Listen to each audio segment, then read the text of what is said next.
The massive research vessel of the Galactic Council hung in space like a silver teardrop. Inside, lead researcher Nixus stared at the data readings with all four of their eyes wide open. Something had to be wrong with their instruments. Impossible, Nixus muttered, their pale blue skin shifting to a worried gray. No species could survive in such conditions. The object of their concern was the Earth Defense Fleet floating before them. The ships were smaller than the Council vessel, but they moved with surprising speed and precision. What shocked Nixus most were the life signs coming from within those ships. "Captain," Nixus called out, "these readings show the creatures inside those vessels are breathing oxygen, pure oxygen, and their internal temperature is nearly 37 degrees. Captain Vera walked over, her crystalline form catching the light from nearby Earth. "Are you suggesting these beings are naturally burning themselves alive?" Before Nixus could answer, a communication request flashed on their main screen. With nervous movements, Nixus accepted the call. The screen lit up to show a human face, a male with short black hair and calm eyes. "This is Han Tas-Sung of the Earth Defense Force. Welcome to our solar system," the human said with a slight bow of his head. Nixus and Vera exchanged worried looks. The human was speaking while exposed to levels of gravity that should have crushed most species, yet he seemed completely at ease. "Greetings," Vera replied carefully. "We are representatives of the Galactic Council. We request permission to dock for diplomatic discussions." Han Ta-Sung smiled. "Permission granted. Please follow our escort to the International Space Station." 3 hours later, Nixus found themselves sitting in what the humans called a conference room. Trying not to show their horror, Han Tas-Sung sat across from them, casually lifting a cup to his lips and drinking a dark brown liquid that their scanners identified as highly acidic and loaded with stimulants. "Is everything all right?" Han asked, noticing Nixus's changing skin color. You are drinking poison," Nixus managed to say. Han looked down at his coffee cup and chuckled. "Oh, it's just coffee. Would you like to try some?" "Try some." Nixus's voice rose in pitch. "The caffeine levels alone would stop most species' hearts." "Ah, I see the problem," Han said, setting down his cup. "You're not familiar with human physiology. We've evolved to process these compounds. In fact, many of us need coffee to function properly in the morning." Vera, who had been quietly observing, stepped forward. "Your species willingly consumes toxins to function better." "Among other things," Han replied. He pulled out a small device, what humans called a tablet, and began showing them images of Earth. "Our planet has shaped us in many ways you might find unusual. We live in environments ranging from freezing tundra to scorching deserts.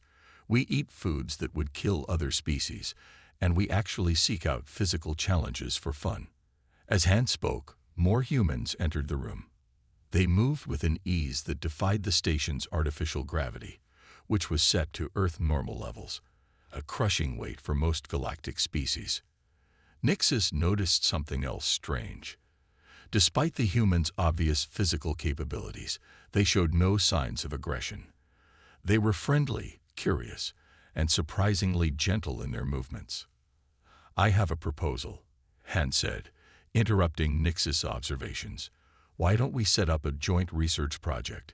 Your scientists can study our capabilities, and we can learn more about galactic standard environmental conditions. It could help prevent any dangerous misunderstandings." Nixus felt their skin shift to a more optimistic shade of blue. "That would be most interesting. But we must establish safety protocols. Your normal activities could be lethal to our researchers." Han nodded seriously, though a small smile played at his lips. "Of course. We're used to adjusting our environments for more sensitive species. We do it all the time for our own pets." The casual comparison to pets should have been offensive, but Nixus found they couldn't argue with the logic. Any species that could treat their toxic world as comfortable clearly operated on a different level. As the meeting continued, Nixus made careful notes. The Galactic Council needed to know that they weren't just dealing with another spacefaring race. These humans were something entirely new, creatures who had turned a death world into a cradle of civilization, and who drank poison for pleasure. The implications were both terrifying and fascinating. As Nixus watched Han take another sip of his coffee, they realized that the galaxy would never be quite the same again. Kim Da-mai stepped off her shuttle onto the Galactic Council's research station with a small smile on her face. The alien scientists had turned the gravity down to what they called safe levels, about 1/3 of Earth's gravity. She felt like she could jump to the ceiling with just a tiny push.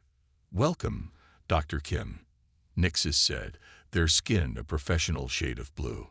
"We have prepared our most advanced medical laboratory for your demonstrations." "Thank you," Da-mai replied, carrying her heavy equipment bag with ease. She noticed how the aliens in the room flinched at the casual way she lifted what they probably considered an impossible weight. The laboratory was impressive, filled with scanning equipment and monitoring devices Da-mai had never seen before. A group of alien scientists from different species stood around the room, all watching her with various expressions of curiosity and concern. "Today," Da-mai announced, setting up her equipment, "I will show you some basic human physical capabilities. But first, could we please return the gravity to Earth normal? It's a bit disorienting to work in such low gravity." The aliens looked at each other in shock. Nixus spoke up, their skin turning a worried purple. "Dr. Kim, that would be extremely dangerous. The pressure could harm you." Da-mai laughed softly. "I assure you it's fine. In fact, this is what I'm used to. Humans live their entire lives under such gravity." With great reluctance, Nixus adjusted the gravity controls. Da-mai felt the familiar weight return to her limbs and smiled. The alien scientists pressed themselves against the walls, struggling to stand. "Now," Da-mai said, pulling out a treadmill from her equipment, "I'll demonstrate normal human endurance levels." For the next hour, Da-mai ran on the treadmill at a steady pace. The aliens' monitoring equipment showed her vital signs, and the room filled with surprised murmurs as she continued to run without stopping. "This is impossible," one crystalline alien whispered. "Her muscles should have failed from acid buildup long ago." "Actually," Da-mai said, not even out of breath, "I could keep this pace for several more hours. This is just a light jog. Would you like to see a sprint?" Before they could protest, she increased the speed. The aliens watched in horror as her heart rate climbed and her body temperature rose, but Da-mai showed no signs of distress. "Your species produces excess heat on purpose," Nixus asked, fascinated. "And you don't die from it." "We sweat to cool down," Da-mai explained, pointing to the moisture on her skin. "It's very efficient. Humans can run in hot conditions for longer than almost any other animal on Earth." The next demonstration involved strength testing. Da-mai lifted weights that made the aliens' recording devices flash with warning signals. Their concern turned to amazement when she explained that she wasn't even close to the strongest human. "There are humans much stronger than you," Vera asked from the doorway, having arrived to observe. "Oh yes," Da-mai said, taking a drink of water. "I'm a scientist, not an athlete. Our strongest can lift several times what I just showed you." She pulled up videos on her tablet showing Olympic weightlifting competitions. The aliens crowded around, their previous fear forgotten in their fascination. "But how do your bones not shatter?" one scientist asked. "The pressure should crack your skeletal structure." "Our bones are incredibly dense," Da-mai explained. "They actually get stronger when put under stress. The more we exercise, the stronger we become." She spent the rest of the session explaining how humans could heal from broken bones, fight off diseases, and survive injuries that would kill most species. The aliens took frantic notes, their earlier horror slowly changing to admiration. "One last thing," Da-mai said, pulling out a small jar. "Would anyone like to try some human food?" The room went quiet. Nixus stepped forward bravely. "Is it safe for us?" "These are just plain crackers," Da-mai assured them. "We checked their compatibility with your biology." Nixus carefully took a tiny bite. Their eyes widened. It's crunchy. You eat hard food, without softening it. We even eat things much harder than this, Damai said. Some human foods need to be crunchy to be enjoyable. As the session ended, Nixus approached Damai privately. Dr. Kim, I must ask, do humans know how extraordinary they are? Damai thought for a moment. Not really. Everything I showed you today is normal for us. We don't think of ourselves as special. Nixus's skin turned a color Damai hadn't seen before, perhaps their version of amazement. Then that might be the most extraordinary thing about humans of all. Park Ji-ho stood before the gathered alien military representatives in the station's main training hall. He wore standard Earth military exercise clothing, a simple t-shirt and shorts, which had already caused concern among the aliens who typically needed protective suits to move around. Today's joint exercise will be simple, Ji-ho explained, gesturing to the obstacle course behind him. Each team will complete the course under Earth normal conditions. This will help us understand each other's capabilities. The alien representatives shifted uncomfortably. Their protective suits whirred and hissed as they compensated for the gravity. A tall insectoid commander named Krax stepped forward. With respect, Commander Park. Krax clicked through their translator. These conditions are extreme. My soldiers train in 1/4 of this gravity. Ji-ho nodded understanding. That's why we'll start slow. The human team will demonstrate first. He turned to his squad of 5 humans. They began the course with what they considered a gentle warm-up, running, jumping over barriers, and crawling under obstacles. To the aliens, it looked like impossible feats of strength and endurance. They're not even wearing power assistance. One alien officer whispered in shock. The course grew more challenging. The humans climbed ropes, lifted weighted objects, and navigated narrow beams. They sweated freely, their bodies efficiently cooling themselves in ways that amazed the watching aliens. Notice how they breathe harder but don't stop, Nixus commented from the observation area. Their bodies just adjust to demand more oxygen. After 15 minutes of continuous exercise, Ji-ho's team completed the course. None of them seemed particularly tired. In fact, they looked eager to continue. Now, Ji-ho said, turning to the alien representatives, who would like to try? We can adjust the gravity if needed. Krax's team volunteered first.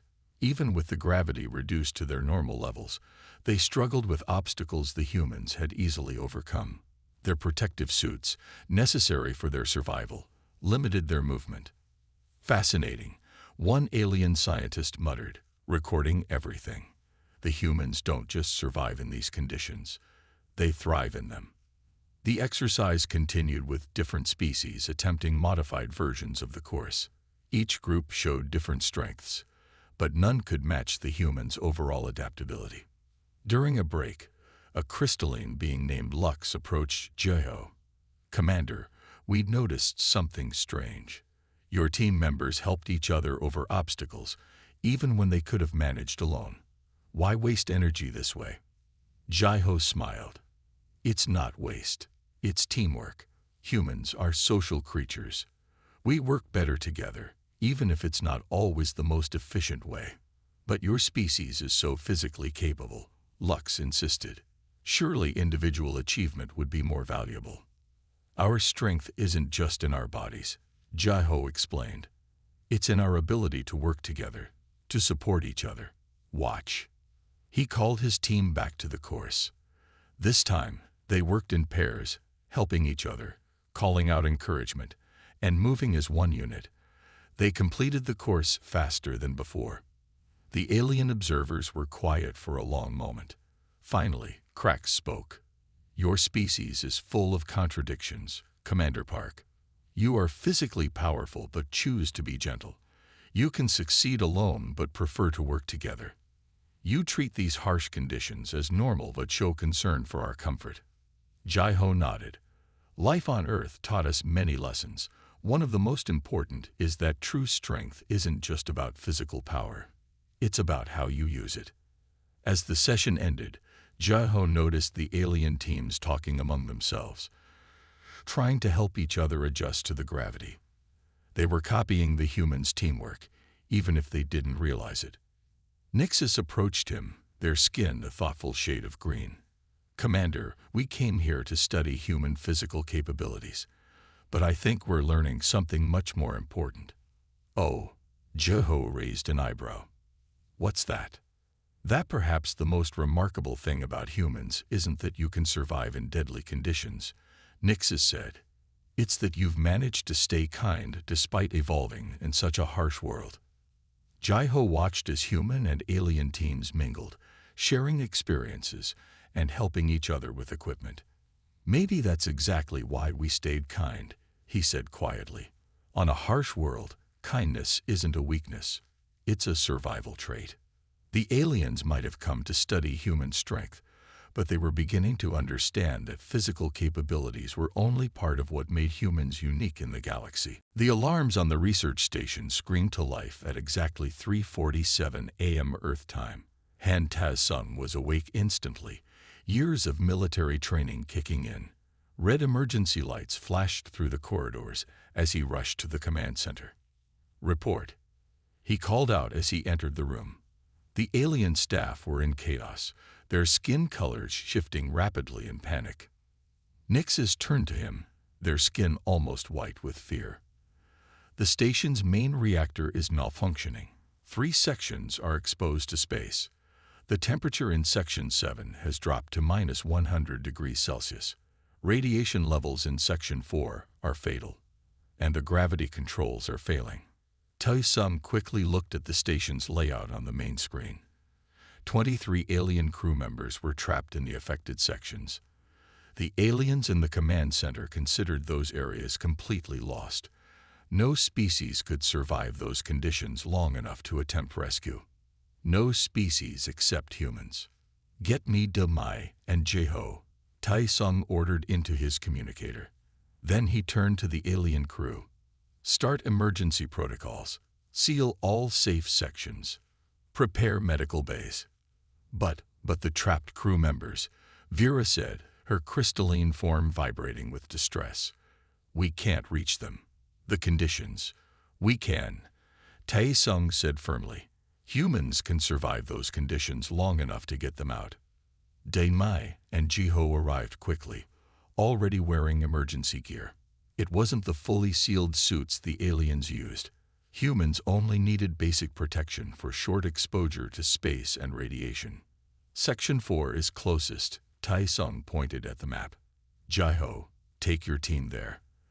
The radiation will be dangerous, but we can handle 10 minutes of exposure. Mai, your team will handle Section 7. The cold will be brutal, but we can manage it. I'll take Section 3. Where the hull breach is." The aliens watched in stunned silence as the humans quickly organized their rescue teams.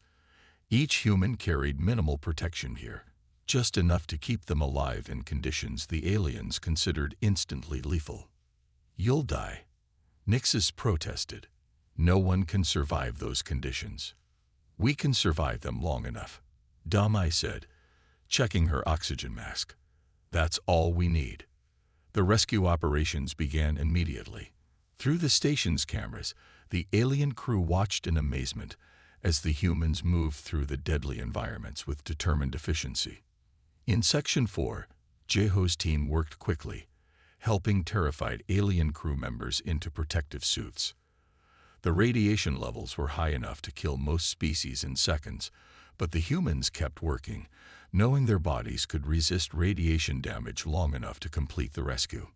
Dana's team moved through the freezing Section 7, their breath visible in the Arctic air. The cold was painful, but human bodies were remarkably good at maintaining core temperature for short periods. They found 5 alien crew members huddled together, nearly frozen. The humans carried them to safety, their own bodies providing warmth. Tae-sung's team faced the most dramatic challenge. The hull breach had exposed Section 3 to the vacuum of space. Using only basic spacesuits, they secured safety lines and moved through the breach. The aliens watched in disbelief as the humans worked in open space, retrieving crew members who had thought they were doomed. Within 30 minutes, all 23 trapped crew members were safe in the medical bay.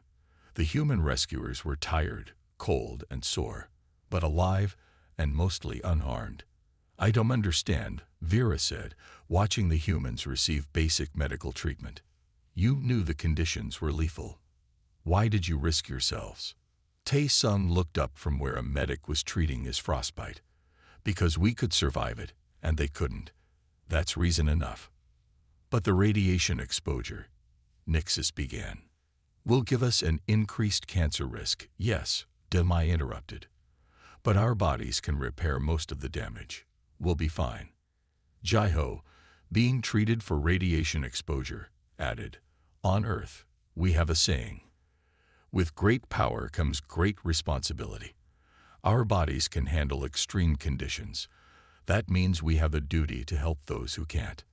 The alien crew was quiet, processing this. Finally, Nixis spoke, their skin shifting to a deep blue of respect. "We thought humans were dangerous because you could survive conditions that would kill us. Now we understand. You're remarkable because of how you use that ability." Tae-sung smiled tiredly. "We're just doing what any human would do. Now let's focus on fixing that reactor."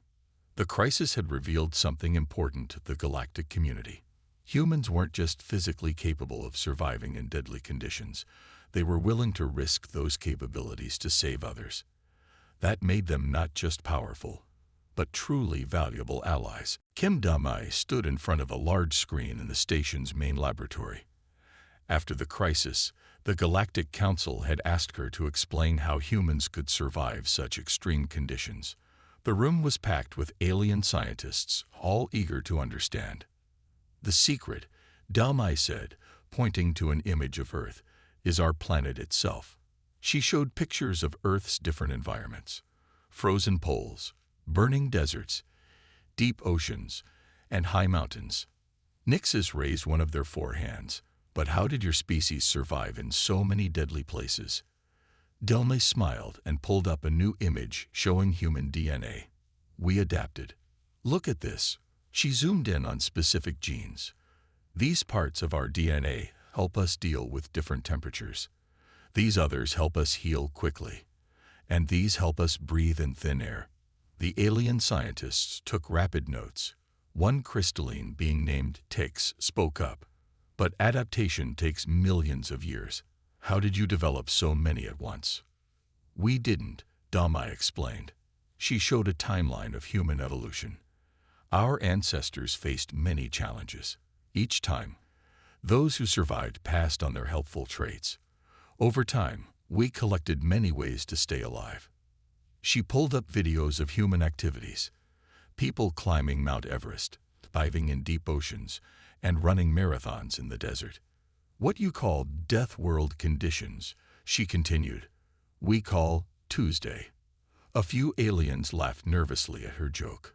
"Humans don't just survive these conditions. We seek them out. We climb mountains because they're there. We explore caves because they're dark. We dive deep because we want to see what's down there." Nixis's skin turned a thoughtful shade of green. "You mean your curiosity is stronger than your fear?"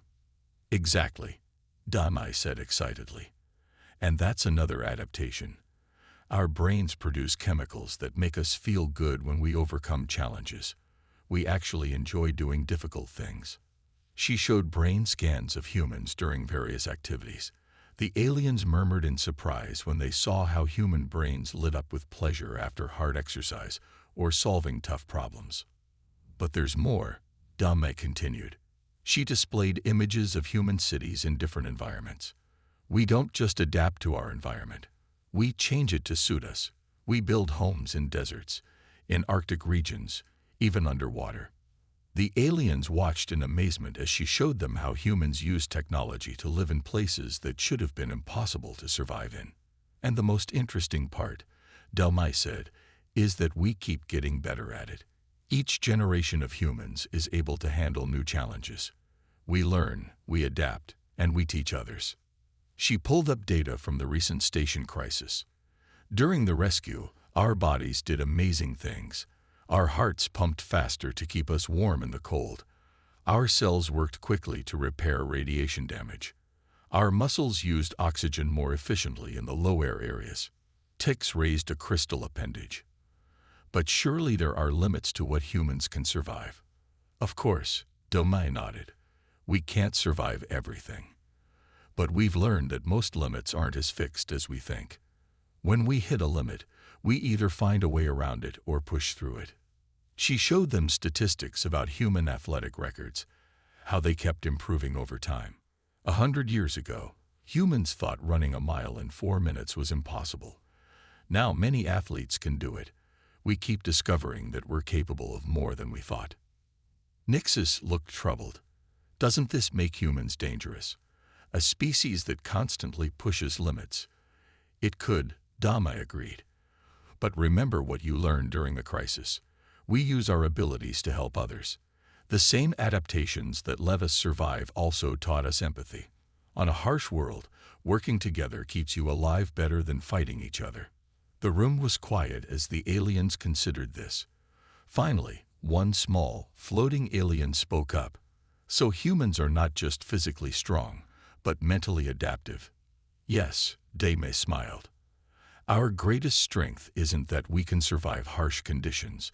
It's that we can learn from them, improve because of them, and help others deal with them too. She ended her presentation with a simple image of Earth from space. We don't think of Earth as a death world. We think of it as a teacher. A hard teacher, maybe, but one that made us who we are, and we're still learning. The alien scientists had a lot to think about. They had come seeking to understand human physical capabilities, but they were discovering something much more interesting. A species that viewed challenges as opportunities and turned survival into strength. Park Ji-ho sat at the large round table in the Galactic Council's main meeting chamber. Representatives from 30 different alien species filled the room. Some floated in anti-gravity fields, others sat in specialized environmental suits, and a few appeared as holographic projections because they couldn't survive in the station's atmosphere. The human question must be addressed, said the council leader, a tall being made of shifting silver mist. Their abilities make many species nervous. Ji-ho remained calm, though he noticed how some representatives moved their chairs slightly away from him. Even after weeks of interaction, many species still found humans unsettling. What exactly makes you nervous? Ji-ho asked quietly. We have shown only peaceful intentions. A crystalline being named Czar stood up. Your people can survive conditions that would kill most species. You drink poison for pleasure. You expose yourselves to radiation. You run for fun. How can we trust a species that seems to enjoy danger? Murmurs of agreement filled the room. Ji-ho waited for them to quiet down before speaking. Let me tell you a story, he said. On Earth, there are tiny birds called hummingbirds. They eat the nectar of flowers. To other birds, this nectar is poisonous. But hummingbirds turned this poison into their food. They didn't become dangerous. They found a way to use something harmful to help life grow. The room grew quiet as the aliens considered this. Humans are like those hummingbirds, Ji-ho continued. Yes, we can survive things that harm others, but we use these abilities to help, not hurt. You saw this during the station crisis. Vera, who had witnessed the rescue operations, spoke up. He's right. The humans risked their lives to save our people. They could have used their abilities to take control of the station instead. But that's exactly what worries us. Another representative said, you have this power, and we must simply trust that you won't use it against us. Ji-ho smiled. Actually, our abilities come with a deep understanding of vulnerability. Earth taught us that being strong doesn't mean you can't be hurt. It taught us to be careful with our strength. He pulled up images of Earth's ecosystems on the room's main screen. Look at our world. The strongest animals aren't always the ones that survive. Often, it's the ones that work well with others. Humans learned this lesson early. We survived because we helped each other. The council leader's misty form swirled thoughtfully. Yet your military capabilities are concerning. You train in conditions other species find impossible. We do, Jaiho agreed. But having strength isn't the same as wanting to use it for harm. On Earth, the strongest people often become rescue workers or teachers. They use their strength to protect and help others. A small, floating alien moved forward. But you must admit, humans could easily dominate many worlds. Your adaptability makes you perfect colonizers. We could, Jaiho nodded. But we won't, because Earth taught us another lesson. Diversity makes everyone stronger. Each species in this room has different abilities, different ways of thinking. Together, we can solve problems none of us could handle alone. He stood up and walked to the center of the room. Some representatives flinched, but others leaned forward with interest. Yes, humans are strong. Yes, we can survive things that would kill others. But we don't want to be feared. We want to be helpful. Think of us as universal emergency responders. We can go places others can't, handle dangers others must avoid, and help when disasters strike. The room was silent for a long moment. Finally, the council leader spoke. You offer your abilities in service to others. We do, Jaiho said firmly. Earth made us strong, but it also taught us compassion. We know what it's like to face dangerous conditions. We don't want others to face them alone. The tension in the room began to ease. Representatives started talking among themselves, their fear giving way to curiosity. Perhaps, Vera suggested, we should create a joint emergency response team.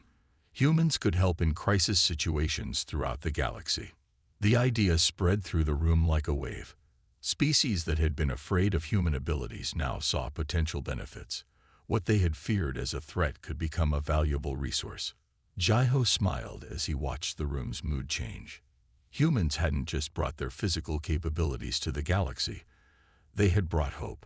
Sometimes, the scariest thing about power was not knowing how it would be used. Now they knew. Humans would use their strength to help, not harm. Han Ta-sung watched as the mixed group of human and alien soldiers gathered in the station's newly built training center. After the successful diplomatic meetings, the Galactic Council had agreed to create joint military units. Now came the hard part, teaching different species to work together. Today, Tai-sung announced, we start something new. Each species here has different strengths. Our job is to turn those differences into advantages. The training room was divided into sections, each simulating different environments. Some areas had high gravity, others had extreme temperatures, and some had unusual atmospheric conditions. Each species had their own safe zone where they performed best. First rule, Tai-sung said, walking among the troops. No one works alone. Every team must have at least 3 different species working together. Krax, the insectoid commander, clicked his mandibles. But humans can operate in all zones. Wouldn't it be more efficient to let them handle the dangerous areas? That's exactly what we're not going to do, Tai-sung smiled. Yes, humans can survive extreme conditions, but other species have abilities we don't. Commander Krax, your people can see radiation. The crystalline beings can communicate through light signals. The floating ones can sense electrical fields. He pointed to different areas of the training room. In a real crisis, we need all these skills. One species might survive the conditions, but another might be the only one who can spot the problem. The first exercise was simple. Teams had to move through different zones, collecting data chips. Humans could handle the physical challenges, but they needed the other species' special senses to find the chips. See, Ta-sung said as the teams worked, humans can walk through radiation, but we can't see it. We need Krax's people to guide us. The crystalline beings can signal through solid walls. The floating ones can detect hidden power sources. The aliens began to understand. What had seemed like a weakness, needing help in certain conditions, was actually making the whole team stronger. One team faced a particularly tough challenge. They needed to retrieve a chip from a high-gravity zone. The human member could handle the gravity but couldn't see the chip's energy signature. A floating alien could sense the chip but couldn't survive the gravity. They solved it by having the floating alien guide the human through light signals sent by their crystalline teammate. That's exactly what we want, Ta Sung called out. Use everyone's strengths. No species is helpless. They just need the right support. As the training continued, something interesting happened. The aliens stopped seeing their environmental suits and protective gear as weaknesses. Instead, they began improving them based on what they learned from humans. Your people adapted to harsh conditions through evolution, a crystalline officer told Tae-sung. We can adapt through technology. Together, we're stronger than either approach alone. The training scenarios grew more complex. Teams faced situations where every member had to contribute. Humans provided the physical strength and endurance, while other species brought their unique senses and abilities. This is more than just military training, Nixis commented, watching from the observation room. You're changing how species think about each other. Tae-sung nodded. On Earth, we learned that the strongest army isn't the one with the toughest soldiers. It's the one where everyone works together, using all their different abilities. By the end of the day, the teams were working smoothly together. Species that once feared humans now saw them as valuable partners, and humans learned to rely on abilities they didn't have themselves. Remember, Tae-sung told them in the final briefing, being tough isn't enough. Being smart isn't enough. Being able to sense danger isn't enough. But when we put all these things together, that's when we become truly strong. The aliens understood now. Humans weren't just death world survivors who could help in emergencies. They were teachers, showing how to turn differences into strengths. Their real power wasn't in their tough bodies. It was in their ability to bring different species together and make everyone stronger. As the teams left the training room, Tae-sung saw them talking and joking together, no longer separated by their different environmental needs. They had learned the most important lesson of all. In space, no one succeeds alone. Vera sat in her crystalline form, watching videos of humans in their daily lives. After weeks of studying physical capabilities and military cooperation, she had noticed something that others had missed. It wasn't just human bodies that were remarkable. It was their minds. Look at this, she said to Nixis, playing a video of children learning to walk.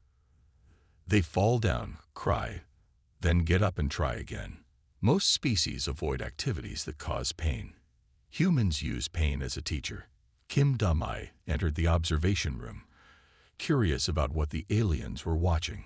Studying human behavior again. Yes, Vera said, her crystalline form glowing with excitement. I think I'd found something important. It's not just that humans can survive hard things. You actually grow stronger because of them. Da-mai sat down, interested in hearing the alien's perspective. What do you mean? Vera played more videos. People exercising, students studying, workers solving problems. In every case, humans deliberately make things harder for themselves. You lift heavier weights. You tackle harder problems. You set bigger goals. Why? Because that's how we improve, Da-mai said simply. Exactly. Vera's form sparkled. Other species avoid difficulty. If something is hard, they look for an easier way. But humans seek out challenges. You actually enjoy them. Nixis's skin shifted to a curious blue. But that doesn't make sense. Why would any species choose to make life harder? Because we've learned that hard things make us better, Da-mai explained. It's not just our bodies that adapt. Our minds do too. Every challenge we overcome makes us stronger for the next one. Vera displayed more data on the screen. Brain scans, psychological studies, historical records. Look at human history. When you face a problem, you don't just solve it. You learn from it. Then you use that knowledge to solve even bigger problems. Is that why humans explore dangerous places? Nixis asked. To become stronger. Partly. Da-mai nodded. But it's more than that. We're curious. We want to understand things, even dangerous things, maybe especially dangerous things. Vera's breakthrough was spreading through the station. Other alien scientists came to hear her explanation of human psychology. They had been so focused on physical abilities that they had missed the mental aspects. It's like they have two survival systems, Vera explained to the growing crowd. Their bodies adapt to survive harsh conditions, but their minds actually seek out challenges. They don't just endure difficulty. They use it as a tool for growth. She showed them Earth's history, how humans had turned deadly challenges into opportunities. Natural disasters led to better building techniques. Diseases led to medical advances. Even wars, terrible as they were, pushed humans to develop new technologies. Now I understand why they drink bitter coffee, one alien said. They're not just resistant to the poison. They're training themselves to handle unpleasant things. Domai laughed. Well, we also just like the taste. But yes, humans often choose to do difficult things because we know they make us stronger. Vera had one more observation to share, but here's the most interesting part. Humans don't keep this knowledge to themselves. They actively teach others how to become stronger through challenges. She played videos of human teachers, coaches, and mentors. They don't just solve problems. They help others learn to solve them too. They turn personal strength into community strength. The aliens watched as human instructors taught students, showing them how to face and overcome difficulties. It was so different from their own species' approach of avoiding problems whenever possible. This changes everything, Nixis said. We thought humans were dangerous because they could survive deadly conditions, but their real power is in how they think about challenges. Yes, Vera agreed. They don't just survive their death world. They learn from it. They grow because of it. And most importantly, they teach others to do the same. Delme smiled as she listened to the aliens discuss this new understanding. They had finally grasped something fundamental about humanity. That strength wasn't just about surviving challenges, but about growing through them and helping others grow too.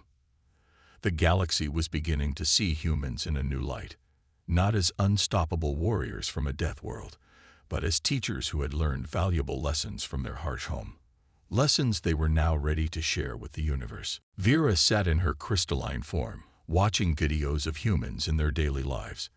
After weeks of studying physical capabilities and military cooperation, she had noticed something that others had missed.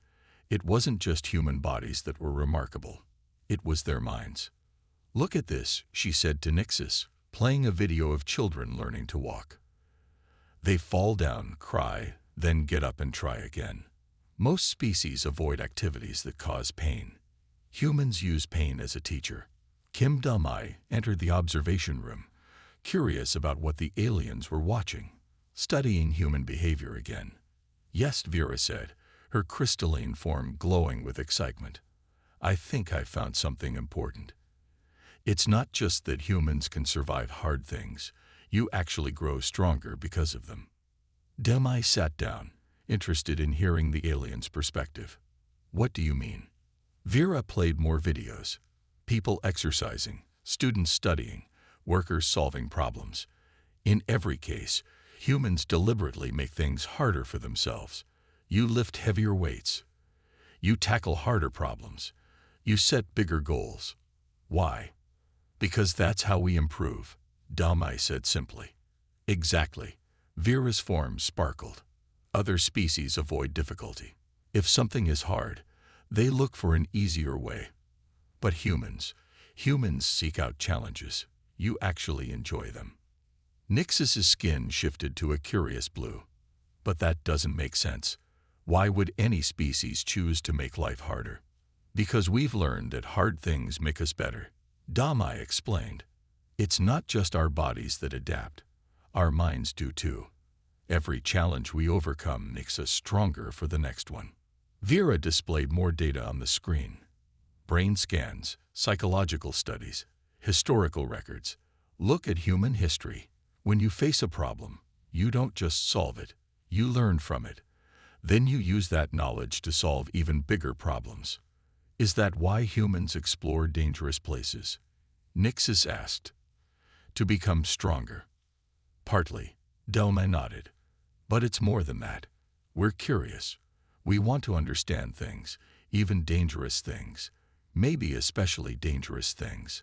Vera's breakthrough was spreading through the station. Other alien scientists came to hear her explanation of human psychology. They had been so focused on physical abilities that they had missed the mental aspects. It's like they have two survival systems, Vera explained to the growing crowd. Their bodies adapt to survive harsh conditions, but their minds actually seek out challenges. They don't just endure difficulty. They use it as a tool for growth. She showed them Earth's history, how humans had turned deadly challenges into opportunities. Natural disasters led to better building techniques. Diseases led to medical advances. Even wars, terrible as they were, pushed humans to develop new technologies. Now I understand why they drink bitter coffee, one alien said. They're not just resistant to the poison. They're training themselves to handle unpleasant things. Delmai laughed. Well, we also just like the taste. But yes, humans often choose to do difficult things because we know they make us stronger. Vera had one more observation to share. But here's the most interesting part. Humans don't keep this knowledge to themselves. They actively teach others how to become stronger through challenges. She played videos of human teachers, coaches, and mentors. They don't just solve problems. They help others learn to solve them too. They turn personal strength into community strength.